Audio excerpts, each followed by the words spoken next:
रहने वाले समस्त सनातनियों के दिल पर उन्होंने चोट पहुंचाई है। अध्याय में कर रहे हैं तो देवी हाथ जोड़कर निवेदन और इस विचारधारा को जो स्वीकार रहे हों, देवी की इन कुतर्क की बातों को लेकर स्वीकार। हेलो जया जी, मुझे ये जानना था कि पीरियड्स में आज भी कई घरों में ये कहा जाता है कि अचार मत छुओ, मंदिर मत जाओ, पूजा मत करो, और ये हर धर्म में होता है कि कोई कहेगा नमाज मत पढ़ो, कोई कुछ और कहेगा।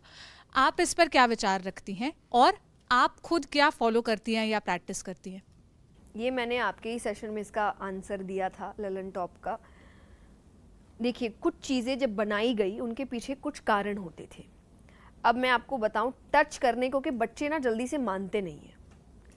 तो आप अभी भी अगर नोटिस करें, साइंटिफिकली प्रूवन ज़्यादा खटाई आपको पीरियड्स के समय नहीं खानी चाहिए। It's not good for you.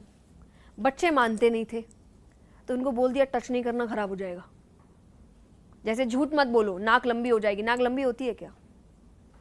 पर बच्चे मानते नहीं थे तो उनको किसी चीज़ से डराया जाता था। कोई खराब नहीं होता, आप टच करके देख लीजिए खराब होता है क्या। तो फिर ये बात क्यों बोली जाती थी?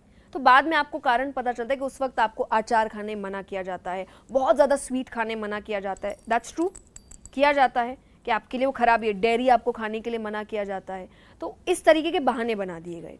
दूसरा, जब आपको बाहर निकलने के लिए कहा जाता है, पहले व्यवस्थाएं वैसी नहीं थी। आज सब कुछ है, चाहे आप पैड्स ले लीजिए, आप और भी कई तरीके की अच्छी चीज़ें, सब आप नॉर्मली वर्क कर सकते हो। पहले कुछ भी नहीं था। तो पहले क्या करें? तो आपको घर के अंदर ही बंद रहना पड़ता था। आप जिस तरह के कपड़े इस्तेमाल करते थे, तो ऐसे रीजंस थे नहीं करने के। बीच वाले आके काम खराब करते हैं। कितना शुरुआत जिसने की उसने एक अच्छे रीजन से की, बीच वाला आके काम बिगाड़ देता है। उसने बिगाड़ दिया ये बोल के अछूत है, ये है, वो है। भाई 9 महीने एक लड़की जब बच्चा पैदा कर रही होती है वो पीरियड से नहीं होती है। और कहा भी जाता है ना कि बच्चे को खून से सींचा है। 9 महीने उसको पीरियड्स नहीं आ रहे, उस खून का इस्तेमाल तो हो रहा है ना बच्चे को सींचने में। अगर आपको लग रहा है वो खून इम्प्योर है, आप में से जितने हम सब बैठे सब इम्प्योर है। उसी खून से सबको सींचा गया है, इसलिए वो 9 महीने नहीं हुई। बाकी जो लास्ट में बचता है वो नेक्स्ट 40 दिन में निकल जाता है। तो इम्प्योर तो हो ही नहीं सकता। द्रौपदी जी के लिए वो उस वक्त रजस्वला अवस्था में थी जब भगवान आए। भगवान ने टच करने से पहले नहीं सोचा कि रजस्वला अवस्था में है। आप और हम कौन होते हैं सोचने वाले, ये मत करो वो मत करो। तो ये बातें बनाई गई। पहले रीज़न अलग थे, सेफ्टी पर्पस था, आराम के लिए था, खान पान का पर्पस था। अब ये सब नहीं है, अब थिंग्स हैव चेंज्ड। तो इट्स हाई टाइम कि हम भी उन चीज़ों को हटा के नई बात आपने कहा कि द्रौपदी रजस्वला अवस्था में थी, मासिक धर्म से थी। उस समय भगवान अगर ये देखते ये रजस्वला है तो उसको टच ही क्यों करते?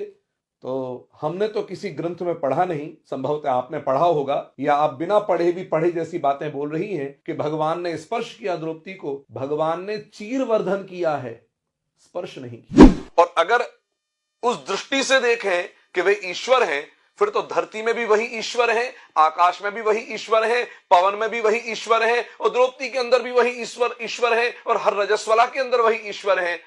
फिर तो ईश्वर का स्पर्श हो ही रहा है। पर वो सगुण रूप में भगवान आकर के द्रौपदी को स्पर्श कर रहे हो, ऐसा वर्णन कहां पर लिखा हुआ है? भगवान श्री कृष्ण का आप उदाहरण देकर के युवा पीढ़ी को भ्रमित कर रही हैं, तो भगवान श्री कृष्ण के गीता के उस वाक्य को क्यों नहीं रखती सामने, जहां भगवान श्री कृष्ण ने कहा कि कर्तव्य और अकर्तव्य में केवल शास्त्र को ही प्रमाण मानना, न आपको, न मुझको, न इसको, न उसको। तस्मात् शास्त्रम प्रमाणम ते कार्याकार्य व्यवस्थित ज्ञात्वा शास्त्र विधानोक्तम कर्म कर्तुर्मिहार्हसि। तो गीता के उस वाक्य को रख करके समाज को प्रेरणा दीजिए। लेकिन हम खुद अशास्त्रीय कर्म कर रहे हैं और हमारा वक्तव्य भी अशास्त्रीय हो रहा है। हम युवा पीढ़ी को भी दिग्भ्रमित कर रहे हैं। वेदव्यास भगवान जो नारायण के 24 अवतारों में एक हैं, जिन्होंने शास्त्रों में अनेक जगह इस बात का वर्णन किया, इस बात का उल्लेख किया, उन्हीं के पिता पाराशर जी महाराज की स्मृति का एक ग्रंथ है पाराशर स्मृति। उसके 7वें अध्याय के और 15वें और 18वें श्लोक में इसका उल्लेख है कि नारी 4 दिन किस प्रकार होती है। तो प्रथमे हनि चांडाली, द्वितीय ब्रह्मघातिनी, तृतीय रजकी प्रोक्ता, चतुर्थे हनि शुद्धति। ये 18वां श्लोक है, जिसमें कि चौथे दिन नारी जाकर शुद्ध होती है और 3 दिन नारी की क्या क्या संज्ञा दी गई हैं, इस बात का उल्लेख किया गया। अब इसी श्लोक से पहले हम बात करते हैं 15वें श्लोक की।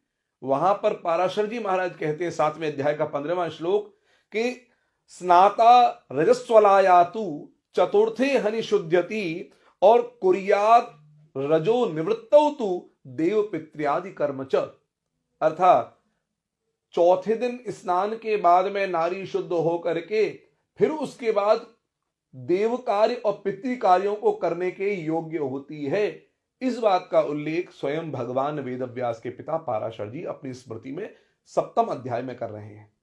तो देवी हाथ जोड़कर निवेदन और इस विचारधारा को जो स्वीकार रहे हों, देवी की इन कुतर्क की बातों को लेकर स्वीकार रहे हों, उन सबसे भी करबद्ध निवेदन है, ये भारत देश है, सनातन का देश है, शास्त्रों के मर्यादा को रखते हुए हम अपने जीवन को चलाएं। हमारा वक्तव्य भी वैसा ही रहे जो शास्त्रों की मर्यादाओं का पालन करने वाला हो, मानव जीवन का कल्याण हो। सर्वे भवन्तु सुखिनः, सर्वे सन्तु निरामयाः, सर्वे भद्राणि पश्यन्तु, मां कश्चित् दुःख भाग् भवेत्। सभी को जय सिया राम, जय श्री कृष्ण, राधे राधे।